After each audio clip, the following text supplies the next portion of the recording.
ఎన్నికకు అటెండ్ అవ్వకుండా సభా సాంప్రదాయాల్ని మంటగలిపిన మాజీ ముఖ్యమంత్రి జగన్ ఇప్పుడు అసెంబ్లీ రూల్స్ గురించి మాట్లాడుతున్నారు.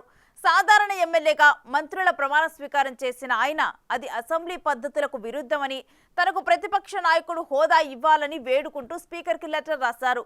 హోదా దక్కాలంటే 10% సీట్లు గెలవాలన్న నిబంధన ఎక్కడా లేదట.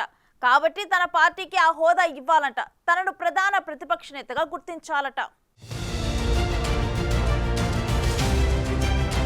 ఏపీ అసెంబ్లీ స్పీకర్ అయ్యన్న పాత్రుడికి మాజీ సీఎం వైసీపీ అధినేత వైఎస్ జగన్మోహన్ రెడ్డి సంచలన లేఖ రాశారు. మంత్రుల తరువాత తనతో ప్రమాణ స్వీకారం అసెంబ్లీ పద్ధతులకు విరుద్ధమని వ్యాఖ్యానించారు. ప్రతిపక్ష నాయకుడిగా హోదా ఇవ్వకూడదని ముందుగానే నిర్ణయించినట్టు ఉన్నారని ఆ లేఖలో పేర్కొన్నారు. విపక్షంలో ఎవరికి ఎక్కువ సీట్లుంటే వారికే ప్రతిపక్ష హోదా ఇవ్వాలని చట్టంలో నిర్వచించారని, ప్రతిపక్ష హోదా ఇవ్వాలంటే 10% సీట్లు ఉండాలని చట్టంలో ఎక్కడా లేదని పేర్కొన్నారు. పార్లమెంటులో కానీ ఉమ్మడి ఆంధ్రప్రదేశ్లో కానీ ఈ నిబంధన పాటించలేదన్నారు.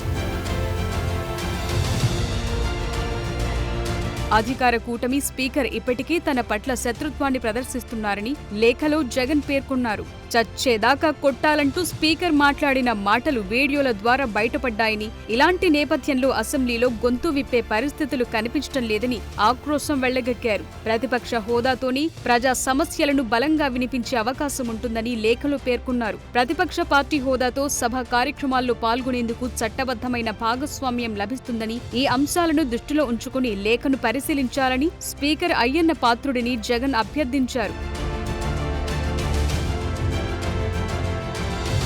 ఉమ్మడి ఆంధ్రప్రదేశ్ మాత్రమే కాదు, దేశంలో కూడా ఎక్కడా 10% నిబంధన పాటించలేదనే అంశాన్ని గుర్తు చేస్తున్నారు. అదలా ఉంటే 11 మంది ఎమ్మెల్యేలతో గెలిచిన జగన్ ప్రమాణ స్వీకారం తరువాత సభలో కూర్చోకుండానే వెళ్లిపోయారు. తరువాత స్పీకర్ ఎన్నికకు తన పార్టీ వారెవ్వరిని హాజరు కానీయకుండా చేసి సభా సంప్రదాయాల్ని తుంగలో తొక్కారు. అలాంటాయన ఇప్పుడు రూల్స్ గురించి లెటర్స్ రాస్తున్నారు.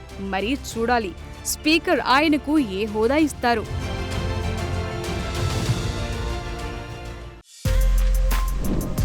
For more videos like this, subscribe Big TV channel.